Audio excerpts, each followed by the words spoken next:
বারুইপুরে শিশু ধর্ষণ ও খুনের ঘটনার পর নজর রাখছেন সহকর্মী সুজিত দুয়ারি। পশ্চিমবঙ্গ থেকে আমরা সরাসরি তার সাথেই যুক্ত হচ্ছি। সুজিত, শুভ সকাল আপনাকে। যেমনটা আসলে বলছিলাম যে পশ্চিমবঙ্গ রাজ্যে বিজেপি ক্ষমতায় আসার পর এটাই সবচেয়ে আলোচিত হত্যাকাণ্ড। বারুইপুরের ঘটনায় এখন পর্যন্ত পুলিশের তদন্তে কি কি তথ্য সরকারিভাবে নিশ্চিত হয়েছে এবং গ্রেপ্তার হওয়া দুই অভিযুক্তের বিরুদ্ধে কি অভিযোগ আনা হয়েছে আপনার কাছে জানতে চাই।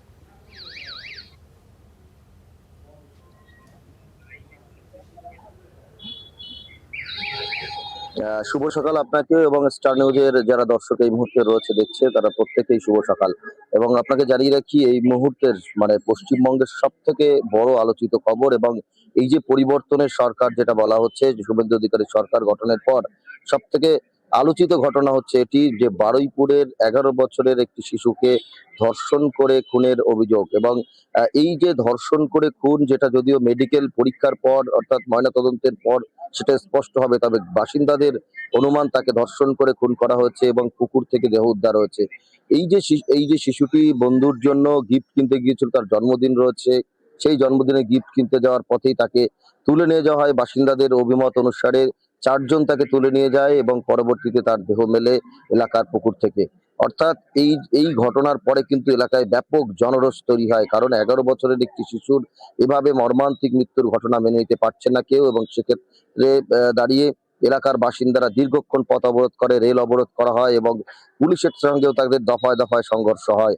পুলিশের গাড়ি ভাঙচুর করা হয়, পুলিশের তরফে পাল্টা লাঠিচার্জ করা হয়। অর্থাৎ এই যে পরপর ঘটনা পরম্পরা, এটা কিন্তু মানুষ খুঁজছিল, এলাকার বারুইপুরের মানুষ। এবং তারা যেটা জানিয়েছেন যে এই ঘটনায় প্রকৃত দোষী যারা রয়েছে তাদের শাস্তি দিতে হবে এবং তাদেরকে দৃষ্টান্তমূলক শাস্তির ব্যবস্থা করতে হবে। এই বিষয়ে মমতা বন্দ্যোপাধ্যায় কিন্তু গতকালই একটা অভিযোগ করেছেন সোশ্যাল মিডিয়া মারফত, যে তার বাড়ি নাকাবন্দি করা হয়েছে, তিনি বারুইপুরে যাবেন এবং শিশুটির পরিবারের সঙ্গে কথা বলবেন, পাশে দাঁড়াবেন, এমনটা ভেবেছিলেন। এরই মধ্যে বর্তমান সরকারের তরফে পুলিশ পাঠানো হয়, কেন্দ্রীয় বাহিনী পাঠানো হয় এবং একেবারে কার্যত মমতা বন্দ্যোপাধ্যায়ের বাড়ির শুরু থেকে গলির একেবারে চারিদিকে নাকাবন্দি করা হচ্ছে এবং বাহিনী দিয়ে ঘিরে ফেলা হচ্ছে। অর্থাৎ তাকে কোথাও এই যে জায়গা, সেই জায়গা থেকে বেরোতে দেবে না, এমনটাই অনুমান করছে মমতা বন্দ্যোপাধ্যায়। এবং তৃণমূল যারা রয়েছে, অর্থাৎ কালীঘাটের তৃণমূল, তারা মনে করছে যে মমতা বন্দ্যোপাধ্যায়কে আটকাতেই কিন্তু এই ধরনের ব্যবস্থা নেওয়া হচ্ছে। এবং পুলিশ প্রশাসনের তরফে ইতিমধ্যেই প্রেসিডেন্সি রেঞ্জ যিনি দায়িত্বে রয়েছেন, তিনি কিন্তু গিয়েছিলেন ঘটনাস্থলে এবং পরিস্থিতি এতটাই থমথমে রয়েছে যে পুলিশকে বেগ পেতে হয় বারুইপুরের ঘটনায় পরিস্থিতি নিয়ন্ত্রণে আনার জন্য।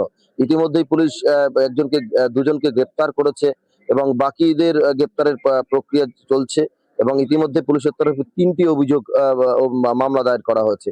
একটি হচ্ছে শিশুটির পরিবারের তরফে, যেমন খুন ধর্ষণের যে মামলা রয়েছে সেটা রয়েছে, এবং পুলিশের তরফেও স্বতঃপ্রণোদিত মামলা রুজু করা হয়েছে। এক হচ্ছে সরকারি সম্পত্তি ভাঙচুরের মামলা, দ্বিতীয়ত হচ্ছে যে এই যে পুলিশের উপর হামলা করা হয়েছে সেই হামলার ঘটনার মামলা। অর্থাৎ 3টি মামলা একই সঙ্গে চলছে এবং এই শিশু হত্যার ঘটনায় যেমন গ্রেপ্তার হবে, তেমনি পুলিশের উপর হামলার ঘটনার, অর্থাৎ এই সরকারি সম্পত্তি ভাঙচুর এবং হামলার ঘটনাতেও কিন্তু গ্রেপ্তার করা হয় পরবর্তী সময়।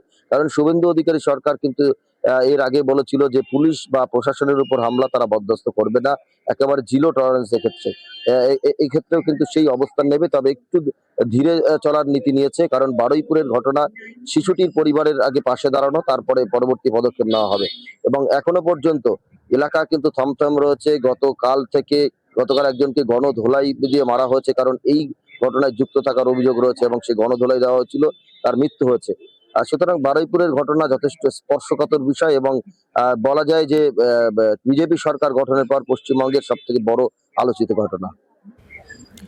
সুচিত, আপনার কাছে আমি আরেকটি বিষয় একটু জানতে চাই যে এই যে শিশুর পরিবারের জন্য প্রশাসনের পক্ষ থেকে কি ধরনের সহায়তা বা নিরাপত্তা বা দ্রুত বিচার নিশ্চিত করা পদক্ষেপ নেওয়া হয়েছে কিনা, এবং সে সাথে জানতে চাই যে তদন্তের অগ্রগতি সম্পর্কে আসলে কি জানানো, মানে আপনি কি জানতে পেরেছেন, তৎপরতা কেমন দেখছেন?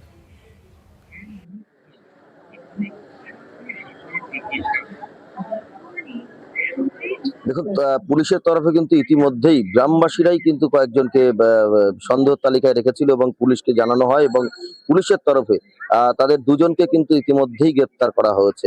এবং আর বাকি যাদের আটক করা হয়েছে তাদের জিজ্ঞাসাবাদের জন্য তাদের এখনো গ্রেপ্তার দেখানো হচ্ছে না।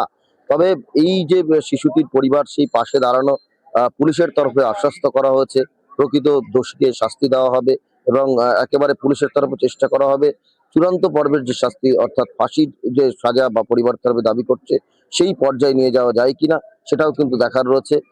এবং পাশাপাশি আরো একটা বিষয়ে নজর থাকবে, এতদিন ধরে যেটা বলা হচ্ছিল উত্তরপ্রদেশ মডেল, সেটাও দেখা যেতে পারে, অর্থাৎ যে এনকাউন্টারের বিষয় সেই বিষয় দেখা যাবে কিনা সেটা কিন্তু একটা বড় প্রশ্ন, যে আইনের উপর আস্থা থাকবে নাকি পুলিশের তরফে প্রকৃত দোষীকে চিহ্নিত হলে তাকে এনকাউন্টার করা হবে।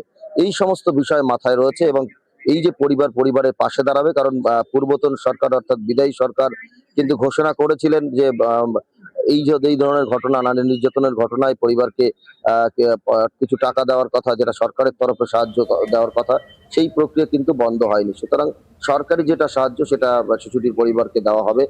বাকি যে বিষয় আইনি প্রক্রিয়া সেটাও কিন্তু পুলিশের তরফে জারি রাখা হয়েছে। সুজিত, আপনাকে অসংখ্য ধন্যবাদ আমাদের সঙ্গে যুক্ত হওয়ার জন্য।